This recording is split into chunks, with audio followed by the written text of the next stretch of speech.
sosialis. Sosialis yang duk fikir kita ni daripada monyet. Kan? Tapi kalau orang Islam yang beriman, dia tetap anggap diri dia daripada Nabi. Nabi Adam. Kita asal daripada seorang je, Adam alaihi salam. Kan? Kepalsuan yang ada pada peperangan Uhud, bila mana Allah cuba mencuci, Allah telah mencuci golongan-golongan munafik yang ada di kalangan tentera Islam. Bila mana mereka ini dah siap nak pergi perang, lalu Abdullah bin Ubay ini cuba mempengaruhi tentera Islam lain untuk berunding. Tinggal beberapa orang saja yang pergi. Bila mana dalam peperangan Uhud ni Allah mencuci golongan-golongan munafik, Allah terpaksa mengorbankan beberapa orang sahabat. Antaranya Sayyidina Hamzah yang dia ni dibunuh oleh Wahsy, kemudian diratah hatinya oleh indut. Tuan-tuan, Allahu Akbar. Kemudian selepas penyucian dalam peperangan Uhud, Allah memberi kemenangan kepada Islam tak henti-henti. Menang. Dalam perang semua menang. Sehinggalah kemuncak kemenangan bila mana Allah beri kepada Nabi pembukaan kota Mekah. Itulah kemenangan yang paling kemuncak, bila mana Nabi dapat menguasai semula Mekah. Inna fatahna laka fathan mubina. Sesungguhnya kemenangan kepada perjuangan engkau wahai Muhammad, Allah kata, dengan pembukaan kota Mekah. Itu kemenangan yang paling kemuncak. Apalagi yang paling kemuncak bila mana kota Mekah dapat dikuasai oleh Islam. Ni Allah bagi setelah mana Allah mencuci golongan-golongan munafik. Makna Allah kata innallaha ya'lamu ma yad'una min dunihi min syai' wa huwal azizul hakim. Sesungguhnya Allah mengetahui segala kepalsuan yang ada di atas muka bumi. Kemudian pada ayat yang lain Allah sebut dalam surah Ar-Ra'd, anzala minas sama'i ma'an fasalat awdiyatun biqadariha fahtamala sallu zabadan rabiyah wa mimma yuqiduna alaihi finnar ibtigha'a hillatin aw mata'in zabadun mithlu kadzalika yadribu Allahu haqqal wa batil. Allah sebut anzala minas sama'i ma'an, aku turunkan hujan daripada langit. Bila mana Allah turunkan hujan daripada langit, lalu aku membanjiri bumi ini. Banjir dengan air dengan mengikut kadarnya. Mengikut kadar maksud ada lembah yang besar, maka kadar airnya banyak. Lembah yang sedikit, maka kadar airnya sedikit. Ini berkenaan dengan hati manusia. Bila mana hati manusia, bila dia duduk dalam majlis ilmu, hatinya terbuka, maka kadar ilmunya masuk dengan banyak. Sekiranya hatinya sempit, maka kadar ilmu yang masuk di dalam hatinya sedikit. Sekiranya hatinya tertutup, maka tiada kadar ilmu masuk di dalam hati mereka. Masuk tendang. Dia tak bagi suara. Dengar lihat tepi pagar. Ada jenis. Sebab apa? Hati tertutup. Jadi kita jumpa orang yang hati tertutup ni. Lalu Allah kata bila mana aku turunkan hujan, aku banjirkan bumi ini mengikut kadar. Kemudian Allah kata di dalam banjir itu ada buih. Buih seperti mana kamu membakar logam. Logam seperti emas, timah, bila mana dibakar mengeluarkan buih. Maka buih itu Allah bandingkan kadzalika yadribullahu al-haqqal wal batil. Buih itulah Allah mengatakan perbezaan di antara benda hak dan benda batil. Makna Allah kata benda batil ni, benda-benda yang salah ni seperti buih. Apa maksud buih? Sifat buih. Tuan-tuan tengok sifat buih. Kalau muslimat basuh baju dalam mesin basuh, basuh keluar buih. Kemudian tinggal 10 minit, maka buih itu ada lagi ke tak ada? Ada tak ada? Tak ada lah. Makna sifat buih ni sifat sementara. Buih ni sifatnya membesar, pecah, membesar, pecah. Betul? Itu sifat buih. Makna sifat buih ini sifat sementara. Maka bila mana Allah kata buih ini bersifat seperti itu, Itulah yang dikatakan benda batil. Batil ni, benda buruk ni, benda jahat ni macam buih. Walau dia simpan macam mana pun, walau dia rahsiakan benda batil ini, benda buruk ni, macam mana pun dia rahsia, tetap akan pecah seperti buih. Tu nak bagi tahu. Contoh, konsert Bukit Jalil. Orang tak tahu. Mula-mula nak buat, siapa tahu? Bila dah mati 6 orang, baru tahu. Makna rahsia. Mula-mula rahsia. Bila mana Allah matikan 6 orang, buih tu pecah, baru kita tahu. Mati 6 orang, ada konsert rupanya. Nampak? Nampak? Ada konsert rupanya mati. Konsert tadi buat, kenapa boleh mati? Telan dada, overdose. Lepas tu minum arak. Nampak? Sifat buih. Sifat buih, walau disimpan macam mana pun, dia tetap, sifat dia sementara, dia tetap akan pecah. Itu baru konsert. Belum MH370, dia sedang duduk di dalam buih. Ni MH370 ni, dia sedang duduk dalam buih. Ni Allah sebab ni, buih itu seperti benda batil, benda jahat, konspirasi. Maka MH370 sedang duduk di dalam buih. Bila pecah, tunggu, InsyaAllah akan pecah dari dekat lagi. Mama Ali pecah 30 tahun tuan. Duduk dalam buih 30 tahun. Mama Ali duduk dalam buih 30 tahun. Akhirnya selepas 30 tahun buih tadi pecah. Lalu kita dapat tahu rupanya orang yang terlibat tadi pecahkan buih tersebut. Ni Allah kata kadzalika yadribullahu al-haqq wa batil. Itulah perbandingan yang aku nak bagi tahu dengan kamu, kata Allah. Benda hak dan benda batil. Makna benda batil dia seperti buih. Dia bersifat sementara. Satu hari pasti akan nampak kebenarannya. Bila mana buih tadi pecah, pasti nampak kebenaran. Makna Allah kata innallaha ya'lamu ma yad'una min dunihi min syai'. Sesungguhnya Allah mengetahui kepalsuan apa jua yang mereka sembah, mereka ikuti selain daripadanya. Wa huwal azizul hakim, dan Allah lah juga yang maha kuasa lagi maha bijaksana. Kemudian pada ayat 43 surah Ankabut, Allah sambung, wa tilkal amsalu nadribuha linnas wa ma ya'qiluha illal alimun.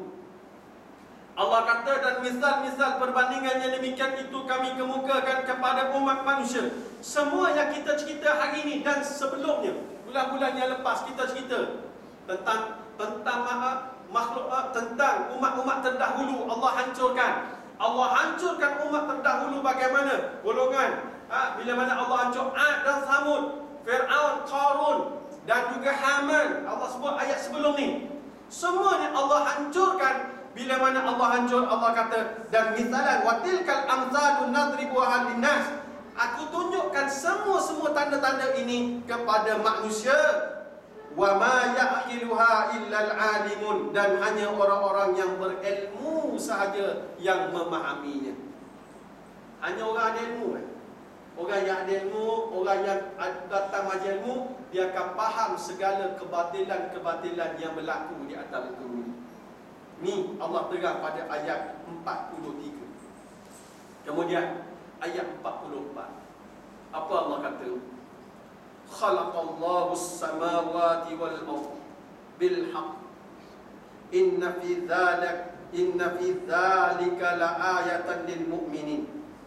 Allah kata, Allah mencipta langit dan bumi dengan cara yang layak dan berhikmah. Sesungguhnya demikian itu mengandungi satu tanda yang membuktikan kebijaksanaan bagi orang-orang yang beriman. Allah kata dia yang mencipta segala-gala yang ada di atas muka bumi. Kemudian sesungguhnya demikian itu mengandungi satu tanda. Ni tanda keesaan Allah. Bila mana tanda-tanda keesaan Allah di atas muka bumi ni, Allah buktikan satu persatu. Allah sebut yang dapat tengok bukti-bukti ni, yang memahami bukti-bukti yang terkandung di atas muka bumi, la ayatil lil mu'minin, hanya orang-orang yang beriman saja yang dapat mengetahui.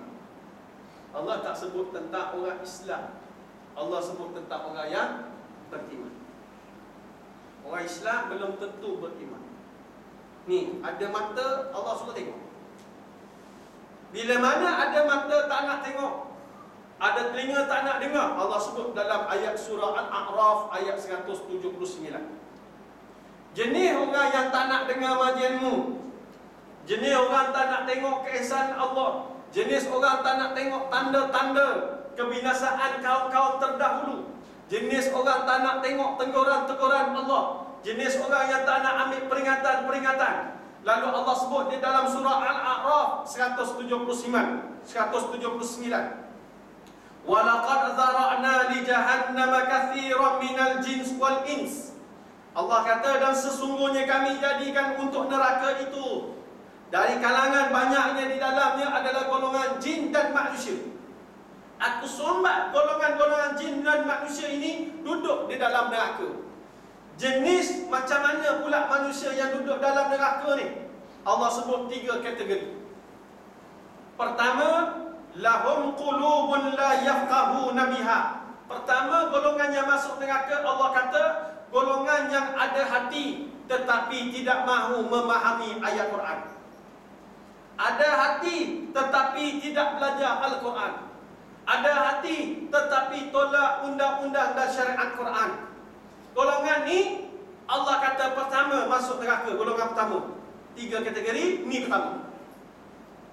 Kemudian yang kedua, Allah kata yang masuk neraka, walahum a'yunun la yubsiruna biha. Allah kata golongan yang ada mata tetapi tak nak melihat keesaan Allah. Ada mata tak nak tengok teguran-teguran Allah. Ada mata tak nak tengok bala-bala yang Allah turun di atas muka bumi sebagai teguran, sebagai pembicaraan Allah. Maka mereka menutup mata mereka melihat tanda-tanda keesaan Allah ini. Lalu Allah kata inilah golongan walahum a'yunun la yubsiruna biha. Mereka ada mata tak nak lihat. Maka golongan kedua ni Allah kata neraka. Ketiga, golongan ketiga yang masuk neraka, Allah kata walahum adhanun la yasma'una biha. Golongan yang ketiga, Allah kata golongan yang ada telinga tapi tak nak dengar. Ada telinga tak nak dengar. Ada telinga tak nak dengar ajaran-ajaran, tak nak dengar kuliah-kuliah, tak nak dengar nasihat-nasihat, tak nak dengar ceramah-ceramah, tak nak dengar majlis ilmu. Ada telinga pergi dengar hiburan-hiburan lebih utama daripada ajaran agama.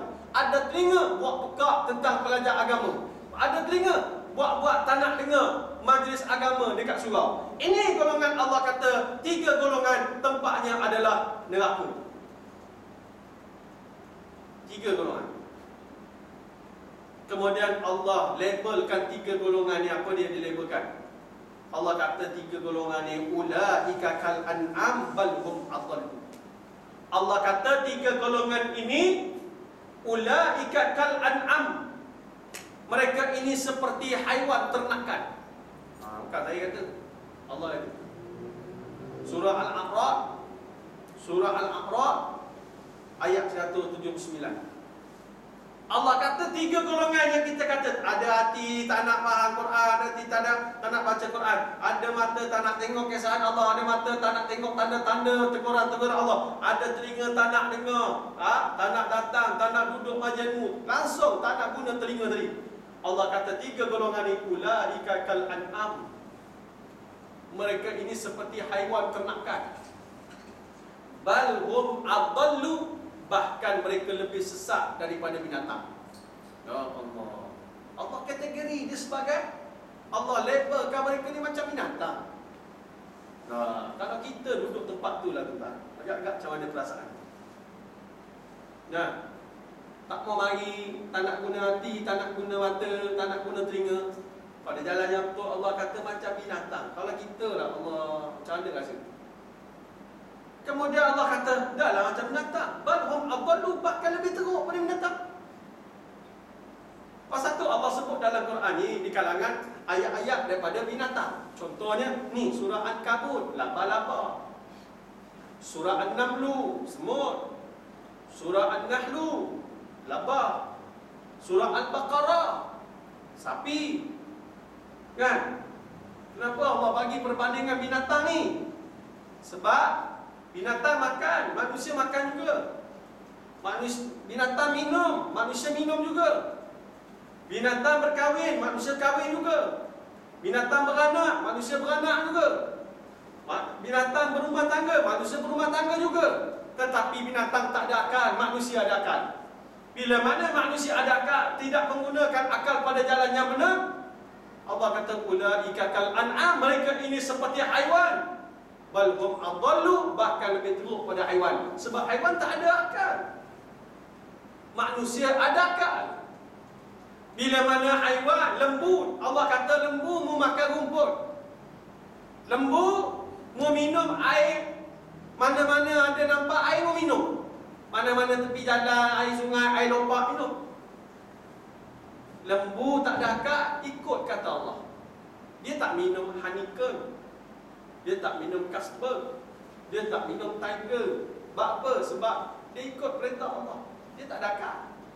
Manusia yang ada akal tak mau ikut perintah Allah, masih lagi minum Carlsberg, minum honeycomb, minum Tiger. Mati dalam keadaan maksiat, mati dalam keadaan